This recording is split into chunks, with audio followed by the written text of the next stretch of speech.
요한일서 2장 1에서 17절 말씀입니다. 2장.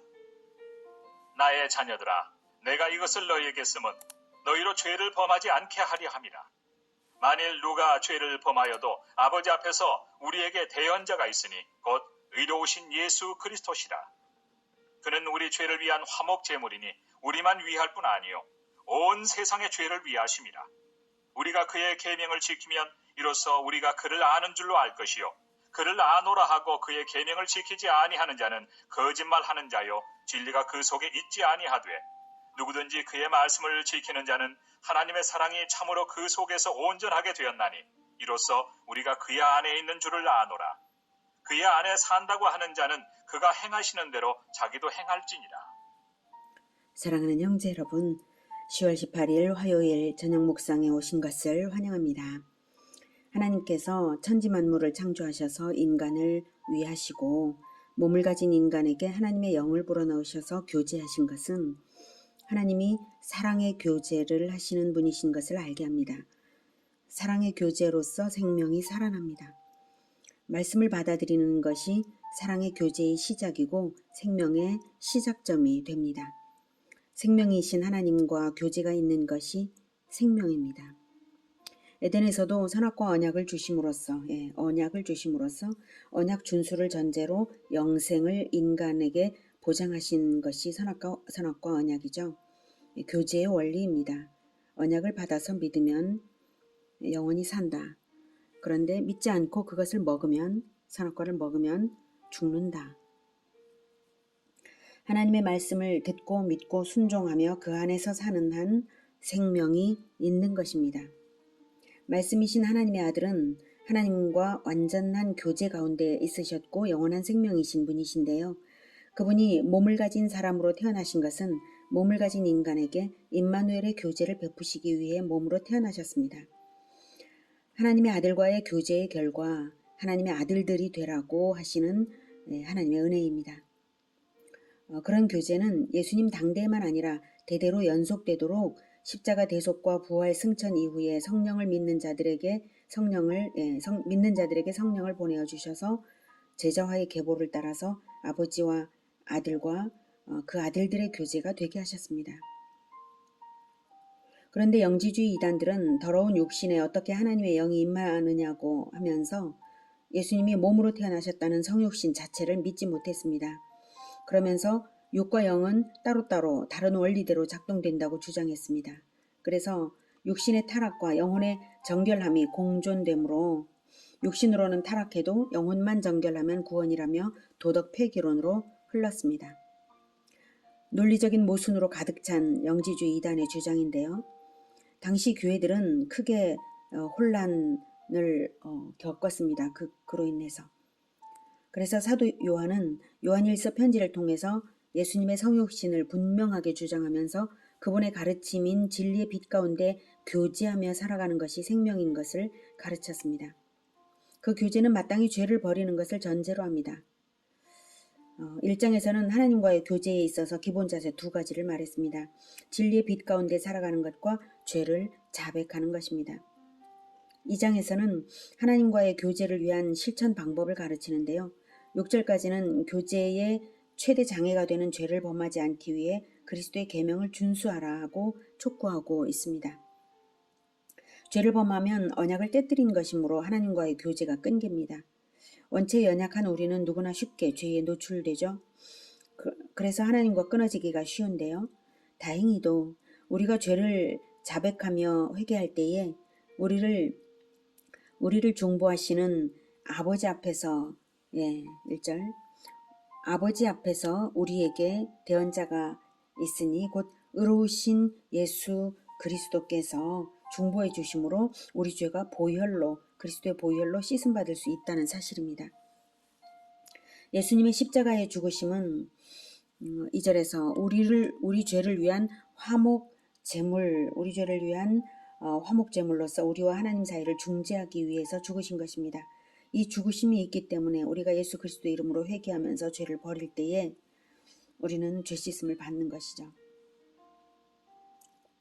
이 죽으심은 우리만 위할 뿐 아니라 온 세상의 죄를 위하신 것입니다. 그러니 우리가 이 놀라운 소식을 세상에 알려줌으로써 이웃사랑을 실천하면 그것이 바로 우리가 그의 계명을 지키는 것이 됩니다. 전도만큼 큰 중요한 사랑, 절대적인 사랑이 없잖아요. 가장 귀한 그리고 가장 쉽게 할 수 있는 이웃사랑입니다. 그러면 이렇게 그의 계명을 지키면 그것으로서 우리는 이로써 우리가 그를 아는 줄로 그리스도를 아는 줄로 인정 받는 것입니다. 알아주신다는 것입니다. 아직 다 알지 못하는 것이 분명하지만 적어도 그분의 죽음이 우리 죄를 위한 화목 제물이니 우리만 위할 뿐 아니요 온 세상의 죄를 위하심인 그것은 분명히 알기 때문에 세상에 알려주는 것이잖아요. 그래서 너는 그리스도를 알고 있다. 인정해 주십니다. 그것이 교제죠. 예수님께서 다른 계명을 주신 것이 없으시고 다만 새 계명을 너희에게 주노니 서로 사랑하라. 내가 너희를 사랑한 것 같이 너희도 서로 사랑하라. 너희가 서로 사랑하면 이로써 모든 사람이 너희가 내 제자인 줄 알리라. 너희가 서로 사랑한다면 전도하게 될 것이고 그 전도로서 모든 사람이 너희가 내 제자인 줄 알리라는 것이죠. 그리고 전도할 때에 전도자들이 서로 사랑하죠. 당연히. 교회는 서로 사랑하죠. 그것이 다 세상에 보이는 것입니다. 그래서 전도가 또 되기도 하죠. 내가 너희를 사랑한 것 같이 서로 사랑하라. 이 계명 하나 주셨잖아요. 예수님처럼 죄인 구원을 위해 자기를 내어주는 그 사랑, 구원을 위한 사랑이죠. 전도입니다. 이것이야말로 이웃사랑, 형제사랑의 최고봉인 줄 믿으시기 바랍니다. 전도를 위해 살면 최선의 형제사랑을 실천하게 되는 것입니다. 말씀을 지키고 선한 삶이 됩니다. 우리가 이 형제사랑의 계명을 지키면 우리는 진리의 빛 가운데 살고 있는 것입니다. 우리가 그의 계명을 지키면 이로써 우리가 그를 아는 줄로 알 것이요 그를 아노라 하고 그의 계명을 지키지 아니하는 자는 거짓말하는 자요 진리가 그 속에 있지 아니하되 누구든지 그의 말씀을 지키는 자는 하나님의 사랑이 참으로 그 속에서 온전하게 되었나니 이로써 우리가 그의 안에 있는 줄을 아노라. 죄가 없을 수 없지만 말씀을 배워 죄를 고백하면서 예수님의 계명을 지키면 하나님의 사랑이 참으로 그 속에서 온전하게 되었다고 인정해 주시는 것입니다. 그래서 형제사랑으로서 예수님 안에 있다는 증거가 됩니다. 그러니 그의 안에 6절 그의 안에 산다고 하는 자는 그가 행하시는 대로 자기도 행할지니라. 마땅히 형제사랑을 하고 마땅히 전도를 하라는 권면입니다. 그의 안에 살고 있다면 마땅히 형제사랑을 하라. 죄인 구원을 위한 형제사랑을 하라. 예수님 안에 산다고 하는 것은 교회에 소속되어 있다는 표면적인 의미뿐만 아니라 생활 방식이 예수님의 나라 방식으로 살아가는 것을 말합니다. 에덴에서 쫓겨나기 전에 아담과 하와가 그랬겠죠. 예수님 안에 살고 있다면 예수님의 행하심을 눈여겨보면서 나도 따라 살아가는 것을 말합니다. 그것이 새 계명대로 사는 삶입니다. 예수님이 몸으로 오셨기에 행실로 보이신 것이 있으셔서 우리는 새 계명의 삶을 살 수 있습니다. 그렇다고 구약시대의 사람들은 그것이 불가능했냐 하면 그렇지 않습니다.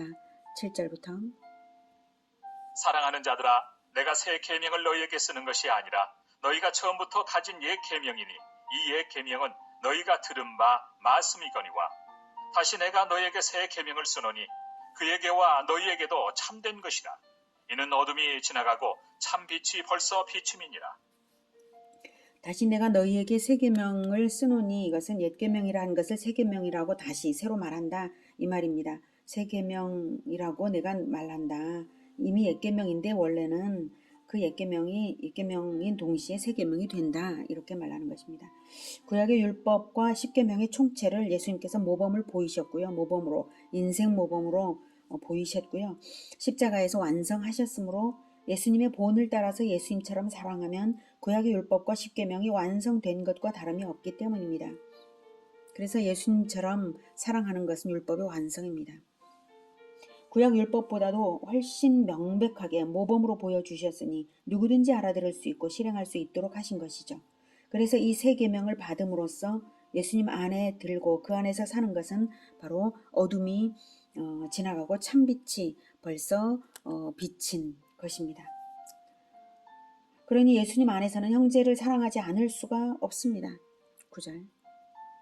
빛 가운데 있다면서 그 형제를 미워하는 자는 지금까지 어둠에 있는 자요. 그의 형제를 사랑하는 자는 빛 가운데 거하여 자기 속에 거리낌이 없으나 그의 형제를 미워하는 자는 어둠에 있고 또 어둠에 행하며 갈 곳을 알지 못하나니 이는 그 어둠이 그의 눈을 멀게 하였습니다. 형제를 사랑하면 이미 빛 가운데 거하는 것입니다. 사랑으로 행하기 때문에 자기 속에 거리낌이 없고 기쁨과 평안이 있습니다. 반대로 형제를 미워하고 있다면 그것 자체가 어둠입니다. 그래서 올바른 길을 선택하지 못합니다. 그래서 12절부터는 요한이 간곡하게 독자들을 부르면서 어둠 가운데 행하지 말고 사랑함으로 빛 가운데서 거하라고 호소합니다. 12절. 자녀들아, 내가 너희에게 쓰는 것은 너희 죄가 그의 이름으로 말미암아 사함을 받았으며. 자녀들아라고 부르는 것은 모든 하나님의 자녀들을 부르는 것입니다. 너희들이 너희 죄가 그의 이름으로 말미암아 사함을 받았으므로 자녀가 되지 않았냐. 그래서 이렇게 쓰는 것이다. 그래서 이렇게 어두움 가운데 행하지 말고 사랑함으로 빛 가운데 거하라고 쓰는 것이다. 이 말입니다. 13절. 아비들아, 내가 너희에게 쓰는 것은 너희가 태초부터 계신 일을 알았으며 청년들아, 내가 너희에게 쓰는 것은 너희가 악한 자를 이기었습니다. 네, 아비들은 신앙이 성숙한 자들입니다. 너희들이 이미 태초부터 계신 분이신 그리스도를 알았지 않냐. 그러니 어둠 가운데서 행하지 말고 사랑함으로 빛 가운데 거하라고 이렇게 써놓으라 라는 것입니다. 청년들은 힘있게 활동하는 자들입니다. 너희들은 이미 실천력으로서 마귀를 이겼으니 계속해서 빛 가운데서 형제 사랑으로 살라고 이렇게 쓰노라 라고 하는 것입니다. 14절. 아이들아, 내가 너희에게 쓴 것은 너희가 아버지를 알았으며 아비들아, 내가 너희에게 쓴 것은 너희가 태초부터 계신 일을 알았으며 청년들아, 내가 너희에게 쓴 것은 너희가 강하고 하나님의 말씀이 너희 안에 거하시며 너희가 흉악한 자를 이기었습니다. 네, 12절과 13절을 다시 반복하고 있죠. 너희들이 빛 가운데서 형제 사랑으로서만 살아야 할 이유를 너무나 분명하게 꾹꾹 심어주고 있습니다. 아버지를 알았으니 형제 사랑의 빛 가운데서 살아라. 태초부터 계신 분을 알았으니 태초부터의 진리인 형제 사랑의 빛 가운데 살아라. 강하게 말씀이 거하시는 자들이니 말씀의 핵심인 형제 사랑의 빛 가운데 살아라. 흉악한 자 마귀를 이겼으니 승리자답게 형제 사랑의 빛 가운데 살아라. 이렇게 강조의 강조를 거듭하고 있는 요한입니다. 그런데 형제 사랑을 방해하는 것이 있다면 그것은 세상을 사랑함 때문일 것입니다. 세상을 사랑하면 하나님과의 교제가 될 수 없으므로 그렇습니다. 15절. 이 세상이나 세상에 있는 것들을 사랑하지 말라. 누구든지 세상을 사랑하면 아버지의 사랑이 그 안에 있지 아니하니 이는 세상에 있는 모든 것이 육신의 정욕과 안목의 정욕과 이생의 자랑이니 다 아버지께로부터 온 것이 아니요 세상으로부터 온 것이라. 이 세상도 그 정욕도 지나가되 오직 하나님의 뜻을 행하는 자는 영원히 거하느니라. 이 세상이나 세상에 있는 것들을 사랑하지 말라 하는 것은 인류애를 갖지 말라는 것이 아니라 세상적인 것에 이끌려 그것에 연합되지 말라는 뜻입니다. 아내가 남편 한 사람에게만 연합되듯이 우리는 하나님께만 연합되는 것이지 하나님의 자리에 세상을 들어앉혀서 연합할 수 없는 것입니다. 세상을 사랑한다는 것은 곧 육신의 정욕과 안목의 정욕과 이생의 자랑을 좋아하는 것인데요. 그런 것은 아버지께로부터 온 마음이 아닙니다. 그런 마음이 내 마음을 장악하면 아버지께서 좌정하실 보좌가 없는 것입니다. 그런 것들은 다 지나가 버리는 헛된 것임을 기억하십시오. 그러나 오직 하나님의 뜻을 행하는 자는 영원히 거합니다. 아버지 안에 영원히 거합니다. 영원한 영광을 마음에 두십시오. 오직 하나님의 뜻을 마음에 두십시오. 그것이 가장 존귀한 것이고 영광의 길입니다. 무엇이 하나님의 뜻인가요? 예수님을 따라 죄인 구원을 위해 자기를 내어주는 형제 사랑을 하는 것이 바로 하나님의 뜻을 행하는 것입니다. 오늘은 예수님의 세 계명을 지켜 형제 사랑으로서 빛 가운데 살아가는 것이 하나님과 교제하며 영원히 사는 것임을 배웠습니다. 세상을 사랑하는 것은 하나님 사랑, 형제 사랑을 방해합니다. 우리가 예수님의 이름으로 죄사함 받았고 아버지의 사랑을 알았고 강하고 마귀를 이겼는데 왜 형제 사랑을 못하겠습니까? 한때뿐인 세상 것에 왜 매이겠습니까? 온 세상을 위해서 화목 제물이 되신 예수님을 우리 역시 화목 제물처럼 사랑으로서 전하며 하나님의 뜻을 행하는 우리 모두가 되기를 기원합니다. 기도하겠습니다. 하나님, 우리가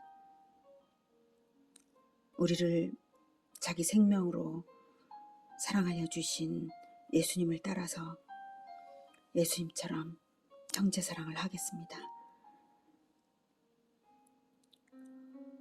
이 세상 것이 아무것도 영원한 것이 없고 다 헛된데 그것에 마음이 끌렸던 것을 용서해 주시며 형제 사랑의 마음이 적었던 것도 용서해 주시옵소서.